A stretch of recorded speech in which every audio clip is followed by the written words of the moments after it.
मित्रों नमस्कार। Solid study में आपका स्वागत है। आज हम लोग राष्ट्रीय शिक्षा नीति 2020 के बारे में अध्ययन करेंगे, जो हमारे देश की नवीनतम क्या है शिक्षा नीति है।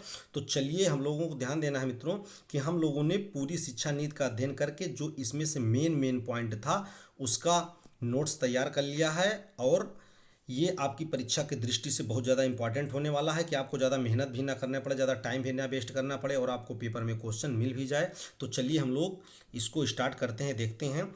हम लोग राष्ट्रीय शिक्षा नीति 2020 का अध्ययन शुरू करें इससे पहले हम लोगों को ध्यान देना है कि हमारे देश की जो फर्स्ट क्या है, जो फर्स्ट शिक्षा नीति थी वो कौन सी मतलब कौन थी। तो हम लोग को ध्यान देना है जो हमारी पहली फर्स्ट वाली राष्ट्रीय शिक्षा नीति थी वो 1968 क्या है 1968 की राष्ट्रीय शिक्षा नीति थी। और ये कब लागू की गई थी, मतलब किसके आधार पर। तो हम लोगों को ध्यान देना है ये कोठारी आयोग कौन है, कोठारी आयोग की सिफारिश के आधार पर इसको तैयार किया गया था, इसको बनाया गया था। तो ये हम लोग को ध्यान देना है। इसमें से हमारे परीक्षा में क्वेश्चन आता है कि पहला शिक्षा नीति कौन सी है। तो राष्ट्रीय शिक्षा नीति 1968 वाली भारत की पहली शिक्षा नीति है। तो चलिए हम लोग देखते हैं राष्ट्रीय शिक्षा नीति 2020 का जो मेन पॉइंट है। तो इसमें सबसे पहले हम लोगों को ध्यान देना है कि जो ये हमारी राष्ट्रीय शिक्षा नीति 2020 है, इसको केंद्रीय मंत्रिमंडल ने मंजूरी कब प्रदान की।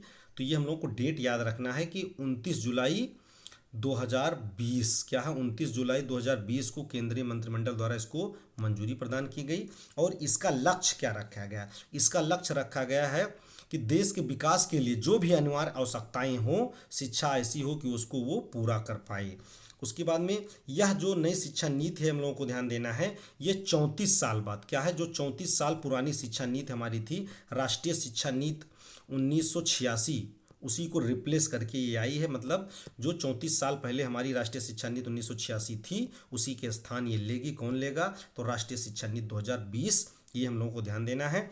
अगला है हमारा कि जो ये शिक्षा, जो आपकी राष्ट्रीय शिक्षा नीति जो हम लोगों की बनी हुई है, इस मतलब इसरो के पूर्व अध्यक्ष डॉक्टर के कस्तूरी रंगन जी, क्या के कस्तूरी रंगन जी इस कमेटी के अध्यक्ष थे। अर्थात मतलब जो ये राष्ट्रीय शिक्षा नीति बनाने के लिए जो कमेटी गठित की गई थी, इसमें इस प्रकार से क्वेश्चन आएगा कि उसके अध्यक्ष कौन थे। तो ये हम लोग को ध्यान देना, उसके अध्यक्ष कौन थे, डॉक्टर के कस्तूरी रंगन जी थे। ये हम लोगों को ध्यान देना है।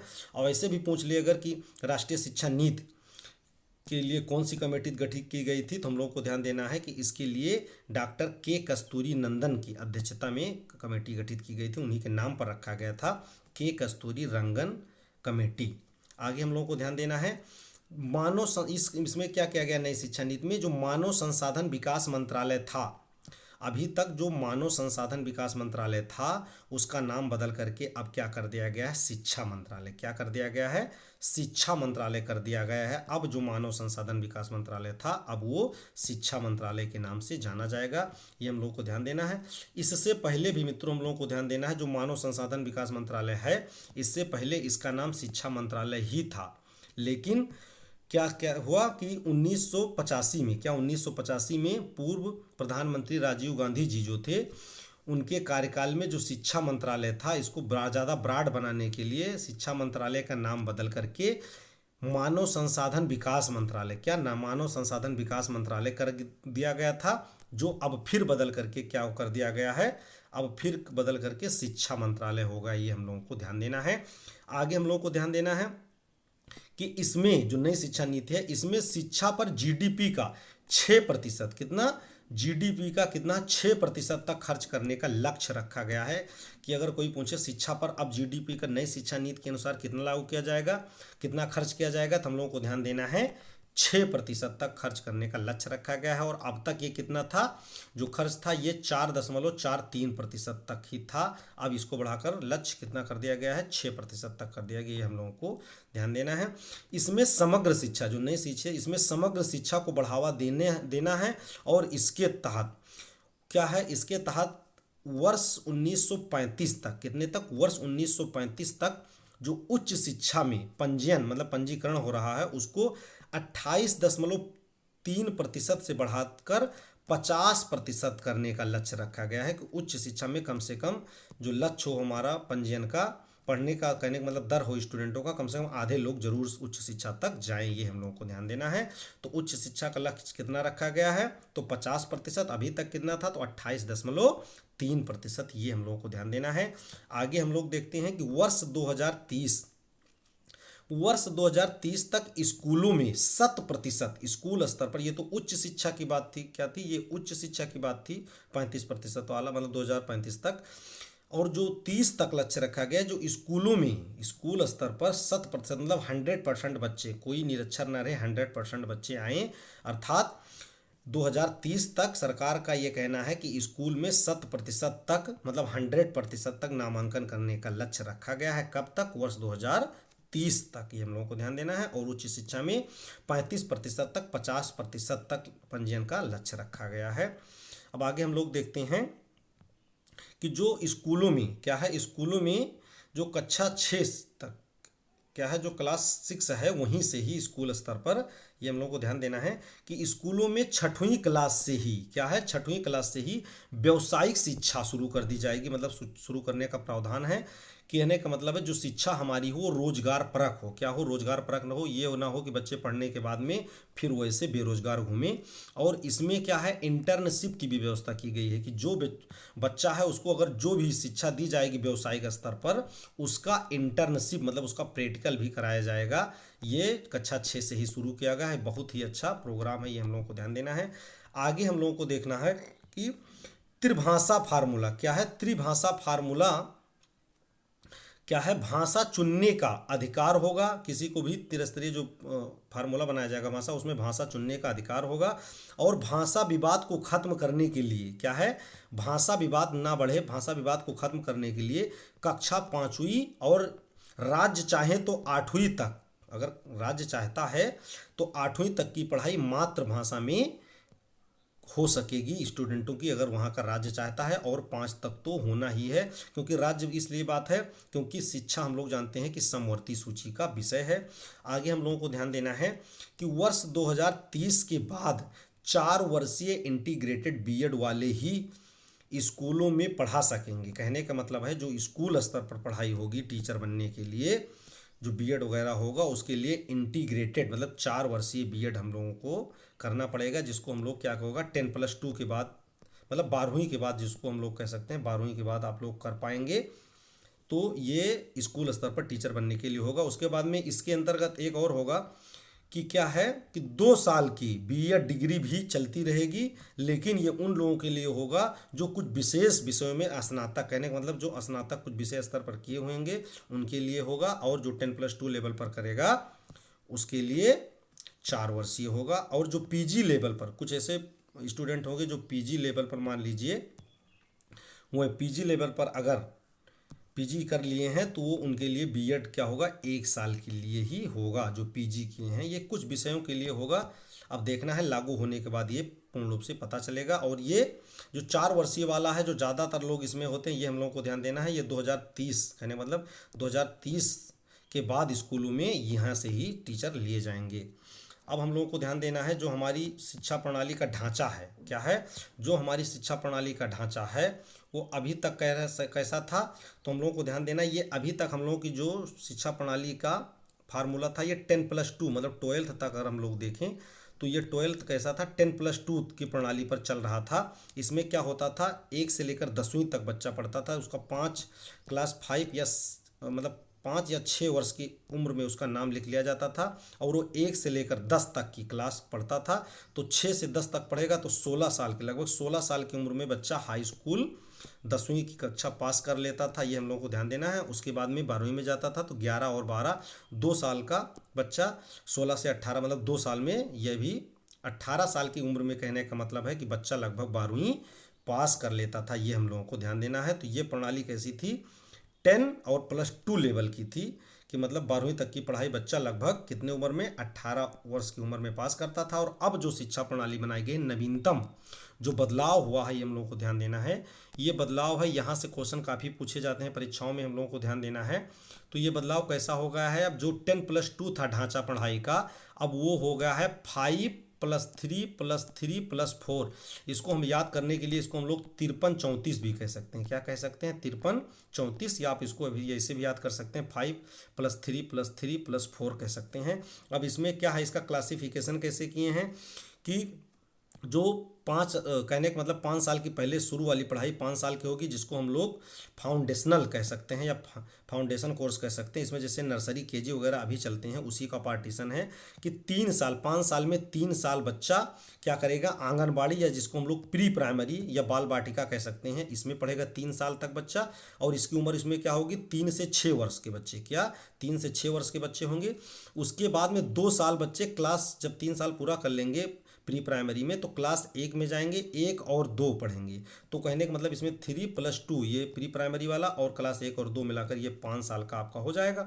उसके बाद में बच्चा क्या होगा, क्लास 3 में जाएगा। 3 में जाएगा तो क्लास 3 4 और 5 3 साल इसमें पढ़ेगा, और इसमें 8 से 11 वर्ष की उसकी उम्र होगी। सब ये पूरा डिसाइड है। उसके बाद में ये आपका 3 साल हो जाएगा, और उसके बाद में जो अगला 3 है आपका, इसमें बच्चा 6 7 और 8वीं क्लास पढ़ेगा, ये भी आपका 3 साल हो जाएगा। और उसके बाद में यहाँ पर आपका बच्चा 9 10 11 और 12 4 साल पढ़ेगा। तो इसी प्रकार से जो हमारी प्रणाली है शिक्षा की, ये ऐसे चलेगी। कैसे? 5 + 3 + 3 + 4। तो हम लोगों को याद रखना है कि अब जो हमारी शिक्षा प्रणाली का ढांचा होगा 10+2 मतलब स्कूल लेवल पर हम लोग कह सकते हैं 53 34, मतलब 5 + 3 + 3 + 4 होगा। ये हम लोगों को याद रखना है, परीक्षा में हमारे आ सकता है, बहुत इंपॉर्टेंट है। चलिए आगे हम लोग देखते हैं इसमें से और क्या राष्ट्रीय शिक्षा नीति में इंपॉर्टेंट चीज़ें हैं। तो इसमें हमारा एक है GER। क्या है GER? इसका फुल फॉर्म पूछ सकते हैं, बहुत इंपॉर्टेंट है। तो ये क्या हो जाएगा, gross enrol ratio. Gross enrol ratio हो जाएगा इसका पूरा नाम। ये हम लोगों को ध्यान देना है GER, क्योंकि कई बार आ रहा था कि जो टोटल आपका रेशियो होगा मतलब इनरोल का, ये इसके अंतर्गत ही आएगा। आगे हम लोगों को ध्यान देना है, जो हमारी एमफिल की डिग्री होती थी, क्या होती थी? एमफिल जो एक कोर्स होता था अभी तक, अब उसको क्या कर दिया गया है, समाप्त कर दिया गया है। और अंडर ग्रेजुएट शिक्षा समिति के भीतर विविध एग्जिट, मतलब निकलने के लिए, कहने मतलब छोड़ने के लिए, विविध एग्जिट विकल्पों तथा उपयुक्त प्रमाणन के साथ 3 और 4 वर्ष की हो सकती है। कहने का मतलब है जो आपका ग्रेजुएशन होगा 3 या 4 साल का होगा। इसमें बच्चा चाहे तो अगर मान लीजिए कोई मजबूरी में उसको बीच में शिक्षा छोड़नी पड़ती है, मान लीजिए वो ग्रेजुएशन 2nd ईयर में है और उसको किसी कारण से पढ़ाई अपनी छोड़नी पड़ी, यहीं पर बंद करनी पड़ी, तो वो क्या होगा, उसको एक निकलने का, कहने का मतलब पढ़ाई छोड़ने का एक विकल्प दिया गया है। वो वहीं पर उसको एक स्कोर दे दिया जाएगा, एक पॉइंट नंबर दे दिया जाएगा कुछ, उसी के आधार पर वो प्रमाण पत्र लेकर स्कूल से निकल जाएगा। और जब उसको अपनी आगे की पढ़ाई शुरू करनी होगी तो वहीं से अपनी पढ़ाई आगे शुरू कर पाएगा। उसको पीछे जाने की ज़रूरत, 2 साल बर्बाद करने की ज़रूरत नहीं होगी। कहने का मतलब ये है। अब आगे हम लोगों को ध्यान देना है चिकित्सा और कानूनी शिक्षा। क्या है? चिकित्सा और कानूनी शिक्षा को छोड़कर समस्त उच्च शिक्षा, मतलब उच्च शिक्षा के लिए जितने भी कहने का मतलब कोर्स होते हैं, उसके लिए एक महत्वपूर्ण, अति महत्वपूर्ण एक ही आयोग बनाया जाएगा, जो उच्च शिक्षा पर केवल 2 चीज़ों को, कहने का मतलब है चिकित्सा और कानूनी शिक्षा को छोड़कर जितने भी उच्च शिक्षा होते हैं उसके लिए एक ही आयोग होगा जो उच्च शिक्षा पर काम करेगा। ये हम लोग को ध्यान देना है।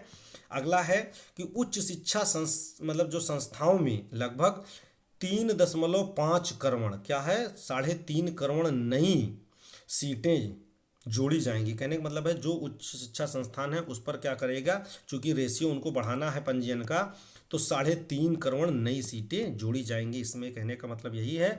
और अगला क्या है, पहली बार डिग्री कोर्स में मल्टीपल एंट्री और एग्जिट सिस्टम लागू होगा। कहने का मतलब वही वाला जो हम लोगों ने ऊपर बात किया कि अगर कई तरह से आप, जैसे मान लीजिए बीच में आप पढ़ाई छोड़ देते हैं, क्या करते हैं, बीच में किसी कारण से आपको पढ़ाई को छोड़ना पड़ता है, तो वहाँ से आपको निकलने के लिए, कहने का मतलब अलग अलग पॉइंट बनाए होंगे कि आप अगर निकलते हैं तो आपको एक प्रमाण पत्र मॉडल में मिल जाएगा। और जब आप आगे की पढ़ाई करना चाहेंगे तो फिर आप मतलब एंट्री भी मल्टीपल होगी और एग्जिट भी मल्टीपल होगा, तो आप फिर से उसी वहीं से अपनी पढ़ाई शुरू कर पाएंगे और आपका जो बीच का साल मान लीजिए किसी कारण से छूटा है तो वो बर्बाद नहीं होगा। ये हम लोगों को ध्यान देना है। ये बहुत अच्छा सुधार है हमारी शिक्षा प्रणाली में। तो चलिए आगे हम लोग देखते हैं। अब इसके बाद में हमारी शिक्षा में प्रौद्योगिकी कहने का मतलब टेक्नोलॉजी का युग आ रहा है, तो शिक्षा में प्रौद्योगिकी के विकास और प्रौद्योगिकी से जुड़ाव के लिए क्या है, एक स्वायत्त निकाय बनाया गया है। क्या बनाया गया है? स्वायत्त निकाय बनाया गया है, जिसका नाम हमारा क्या है, NETF। NETF ये बहुत इंपॉर्टेंट है, इसका नाम हम लोगों को याद रखना है NETF का। तो इसका हो जाएगा national educational technology platform. National educational technology platform हो जाएगा। इसका मतलब हिंदी में है राष्ट्रीय शैक्षिक प्रौद्योगिकी मंच। राष्ट्रीय शैक्षिक प्रौद्योगिकी मंच जो आपका NETF है, ये हम लोग को ध्यान देना है। और सभी भाषाओं के संरक्षण, विकास और जीवंतता सुनिश्चित करने के लिए इस शिक्षा नीति में, जैसे आपके द्वारा, जैसे मान लीजिए शिक्षा नीति के द्वारा क्या है, पाली है और फारसी है, प्राकृत है, इन भाषाओं के लिए एक अलग क्या है, एक संस्थान गठित किया गया है, एक अलग बॉडी बनाई गई है। इसका नाम है IITI। क्या है? IITI, Indian institute of translation and interpretation. ये हम लोगों को ध्यान देना है। ये IITI है, ये बहुत इंपॉर्टेंट है। इस प्रकार की जो संस्थाएं हैं हमने हाईलाइट किया है, इसका हम लोगों को पूरा नाम याद रखना है। आगे इस प्रकार की जो राष्ट्रीय संस्थाएं बनाई जाएंगी, उनका काम क्या होगा कि सभी भाषाओं को संरक्षण देना और उनमें जो ग्रंथ, भाषाओं में जो महत्वपूर्ण ग्रंथ उपलब्ध हैं, उनका कैसे अनुवाद किया जाए कि हम लोग उसमें से अच्छी चीज़ें अपने जीवन में उतार पाएँ और उनको एक्सेप्ट कर पाएँ। नॉलेज का कहने का मतलब यूज कर पाएँ हम लोग, ये हम लोगों को ध्यान देना है। आगे है कि नई शिक्षा नीति में क्या है, नई शिक्षा नीति में एकेडमिक बैंक ऑफ क्रेडिट, वही एकेडमिक बैंक ऑफ क्रेडिट की व्यवस्था की गई है।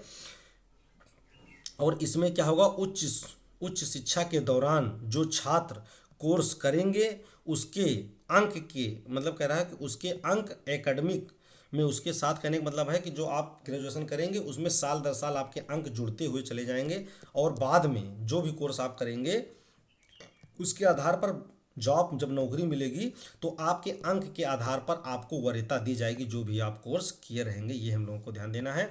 तो ये हमारी नई शिक्षा नीति जो थी, इसमें से बहुत इंपॉर्टेंट की पॉइंट थे, उसका हम लोगों ने अध्ययन किया।